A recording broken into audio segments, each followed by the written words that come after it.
Alright guys, Dylan Hunt back again with ARG Pro Team and Gamers Lair. So before I started, I want to give a shout out to my sponsor Monster.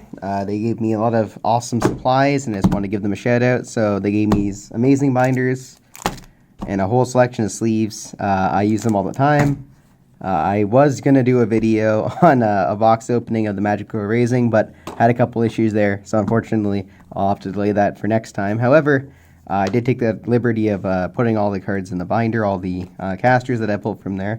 So I'm really a big fan of these binders. They're very nice. And I figured I'd give them a shout out before we got started. So this time I'm going to be opening 2 boxes of the Earnest Workers versus the Honest Talents. Or Supreme Talents, sorry. Honest Talents would make sense, but it's not what it's called. They are supreme. So this guy, box topper, is always her. Got tons of those kicking around.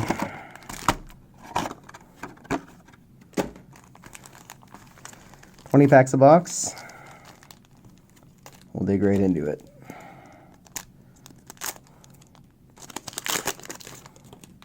A lot easier than the Force of Will video to open these packs.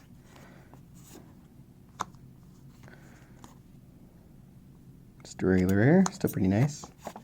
These codes are up for grabs. Anyone who wants to scan those is more than welcome to. I've got plenty, so I do not need more. And all of the cards being pulled once again will be available on Gamers Lair website, dualkingdom.ca. So if you see anything you're after or need any kind of Caster Chronicles or Force of Will supplies, they are the place to be. Ooh, very happy about that. Mona Style at level 2. I'll probably buy that one for myself. Pretty good effect. Just remove 3 cards in enemy grave from the game. Whether they're conjures or servants, it really doesn't matter. That's beautiful. Once again, code card. Yeah, really big fan of that. Oh, so good. There aren't any uncommons in this set, just rares. So basically what you're after is the foily that comes in every pack. The other stuff is really good, don't get me wrong, but they're all commons. And unlike the Magical Erasing, since this is a regular size booster pack, it'll be very easy for you to get a playset just by opening a few boxes. So don't worry about any of these. They are really good abilities, mind you, and they'll work with every archetype in the box. But the casters and the transformation cards into deities, and the deities themselves are all going to be foil. So the foils are what you're looking for in this. My girl, she's really good. She is a 4 cost. You can pay 3 less to play, so she's essentially a 1 cost. Glass Niche, decent rare. Nothing to write home about, but still nice. And the code card. If we got Eternal Queen, I'll talk about that a little bit more. But Abbott's pretty good. Ooh, Flower Arrangement. So these are the deity cards. There's one for every color. If you play it and sack a creature of that color, of the archetype, in this case yellow is the gymnastics archetype of the set, or gymnastics, the yellow archetype of the set, you'll get to play a Luna yellow character from your extra deck, a deity. So we're going to definitely pull a deity in here between the 2 boxes, so I'll show you one when it comes up. They're a really cool concept too. They use the extra deck that's like the Soul Bond Servants.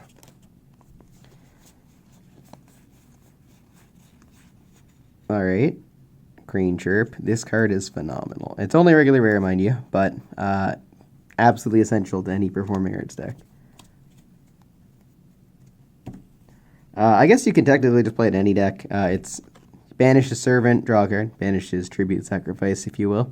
Draw a card, and if you do a Performing Arts, you get 2 instead. And that's really great with stuff like Tina, which I'm really hoping we pull in here, because I could use one myself, where they will rely on sending things to your own graveyard from your field.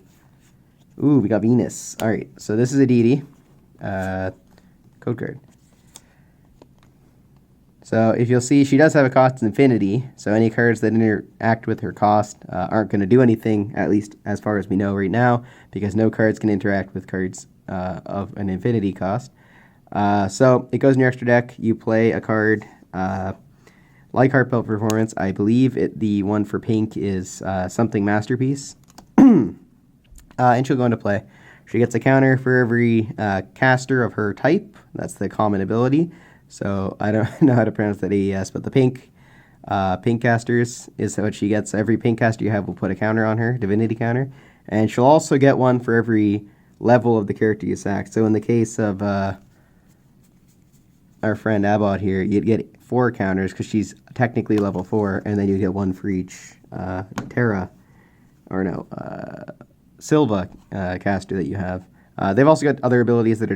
The ones they have in common are they die immediately when they have no counters. Their abilities only work in the main timing, so the main phase. And if they leave the field for any reason, you can put an angel from your hand in the field, which is really good for a lot of them. So that's them. Of them, I feel like pink is one of the weaker ones. Usually the weaker archetypes have really good deities, and the better ones like pink, which is a phenomenal archetype, do not have amazing deities. But they're still good, don't get me wrong. Taking control of an opponent's character is really good.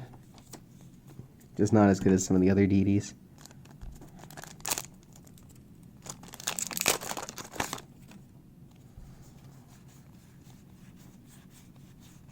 Ooh, Joe part.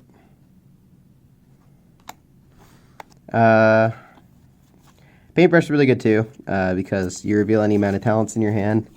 Your opponent has to remove from the game that many in their graveyard cards, so really solid against Earnest decks, which is the other theme versus talents in this starter, which involves, or in this set, which involves having things in your graveyard. Tea Ceremony is the other card in the talents that also gets rid of that. You reveal X and you choose the X to get rid of. So Tea Ceremony is the better one, but Tea Ceremony is a 4 cost, whereas the Paintbrush is actually a 2 cost. So it's a lot easier to get Paintbrush out, but generally, generally it's a lot easier to play the Paintbrush, and you can impact the game's tempo a lot more. So we got an HR, which is pretty phenomenal. These are basically one a case.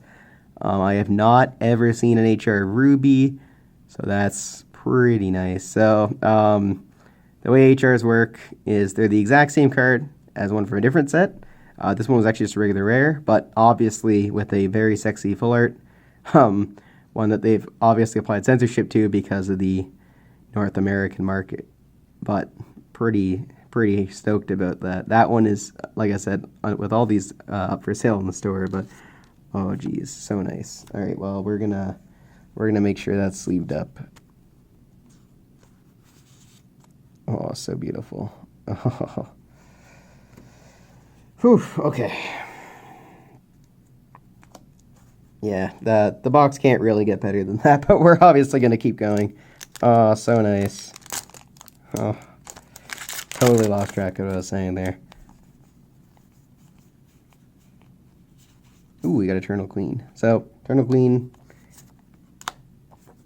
if we can get a Jupiter, I'll go more onto the Tenji combo that I am very, very fond of. I've written an entire article on it, but this is my first time talking about it to a video audience. Oh, Tina! Man, this box is insane. I don't know, I put Tenji in the pile. Oh, so Tina's so good. This is kind of a strategy video as much as it is a box opening, I guess. But I'm pretty passionate about this game, so if you sack with Crane, you can use Tina to put a character from your hand into play, which is phenomenal. Oh. So happy with this box. And we still have a whole other box to go after this.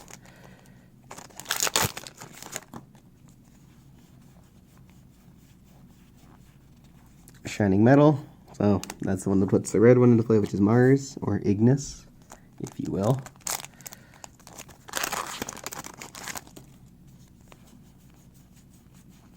Ooh, Jupiter. Well, alright, I said I'd go into it. Whether or not you do or do not want to hear about it, That's fine, you can just skip ahead a little bit. It'll be quite easy to skip past this if you're just fast forwarding through the video. So, real quickly, favorite combo of the set. And again, it's really easy to get the commons because they're super bountiful, and the lack of uncommons means there's just that many more in the set. So you turn 1, you have at least 1 green caster. You play Abbott as a 1-drop, even though she's a 4-cost, because she says you can pay 3 less, so you do. Turn 2, you play any other card. It doesn't even need to be under Silva. You play Eternal Queen, sacking Abbott to put Jupiter into play. 5 counters, 4 from her level, and at least 1 from the green that used a player. Then you immediately spend all of them and tap her to put the Tenji from your hand into play. She dies immediately, but lets you put an angel. I think it's Michael of Divergence or something like that is the green one. But you put her into play from your hand. You get the Tenji out from your... When you attack with the Tenji, as long as you have talents in your hand, you can reveal them to summon another Tenji, who will then stand despite lethargy from its ability. The Tenji can then attack, and the more Tenjis you have, the more ridiculous the Wumbo is, but that's my favorite combo from that. And we actually pull all the pieces for it, which I'm pretty happy about. And in case you didn't notice, for both the talents and the Earnest cards, they will actually have it on the casters as well in this set. So they will count toward the archetype, which is something I haven't done before, other than the Magical Green 7 starter, which is a phenomenal starter as well. Ooh, Sherry level 2. So that's both of our level 2s this box. You only get normally 1 a box, but since last set 3, didn't have any level 2s, they doubled up this time around to make up for it. So you get 2 in a box.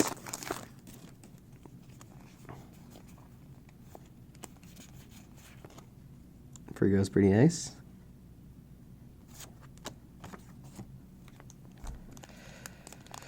Oh, that HR though. Still can't get over that. Just kind of popped up while I was talking. Conductor's Baton of Sunlight.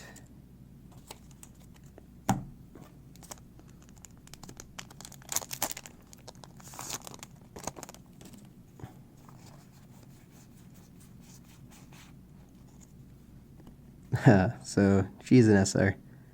Pretty good. Sports Club is one of those archetypes that kind of gets brushed aside, but it's actually really solid. It just needs a little bit more attention than some of the other archetypes. So that's the Masterpiece of Legend. That brings out the Venus that we pulled. Venus, yep.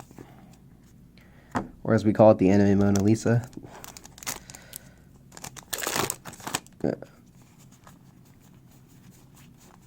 And Divine Move. That one's probably a lackluster pack to finish with. Battery on the camera is going to die, so I'm going to do a quick charge, and then we'll go into the next box. So you'll just see a quick cut.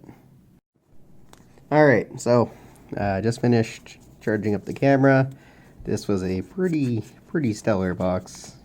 Really no complaints. Don't have any room to complain with that HR.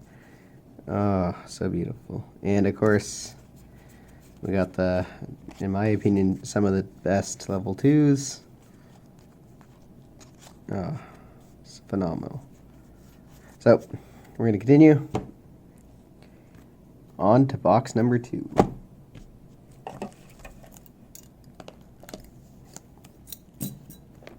And we'll see where that gets us.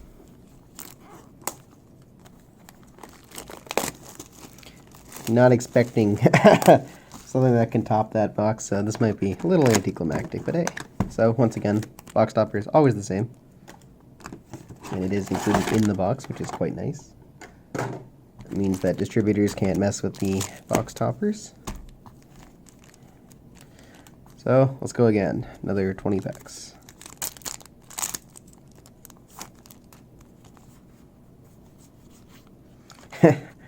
Another Divine Move, kind of fitting. Ended the last box, starts this one.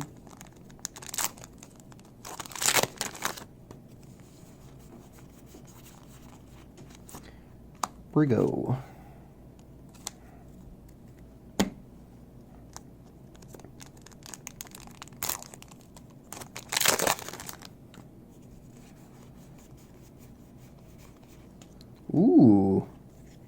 Nice.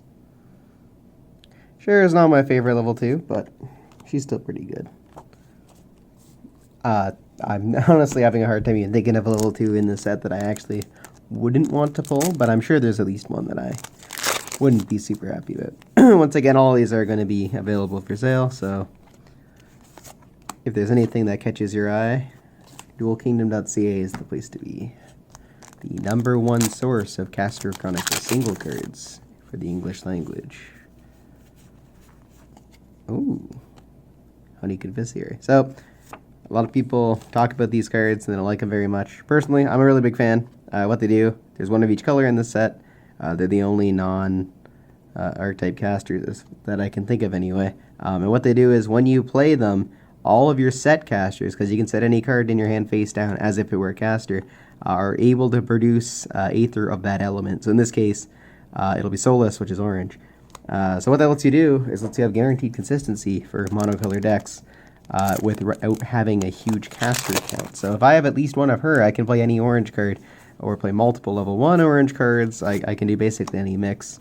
And I think that's pretty powerful. I can see why people would say it isn't, because it just makes your vanillas slightly better. But I think the mana consistency is a pretty big deal, especially when you start mixing colors, to be able to use that for your orange and still have the ability to play other orange and other soulless cards. When you have only one, it means you can only play big cards, and the other cards, unfortunately, aren't able to be played. So Principle is probably the best searcher. It's super generic. Gets you any Earnest Servant, which there are a lot, not just in the set, but in general. Just by playing her, which is super solid.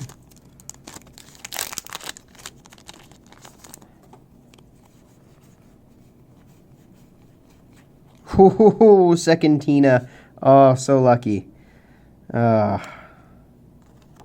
I'm actually definitely not buying that one, because I think that actually completes my playset, which means this one is definitely up for grabs on the site.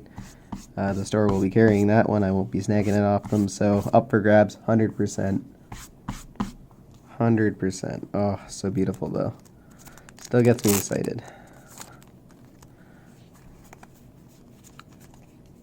Green.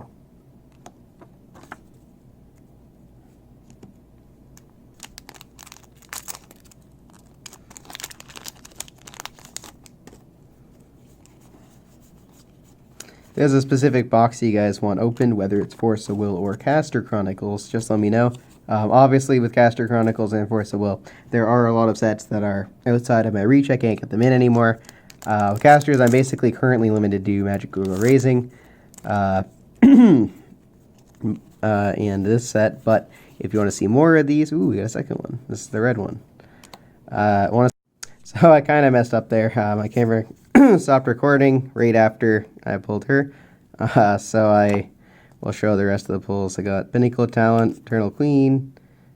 She is probably the level 2 that I would say, I was talking about earlier, the only one I could think of that I probably would want to pull. She's still not bad. She just requires a very specific other level 1 named, and she requires her level 1, which I don't really like. But hey, to each their own.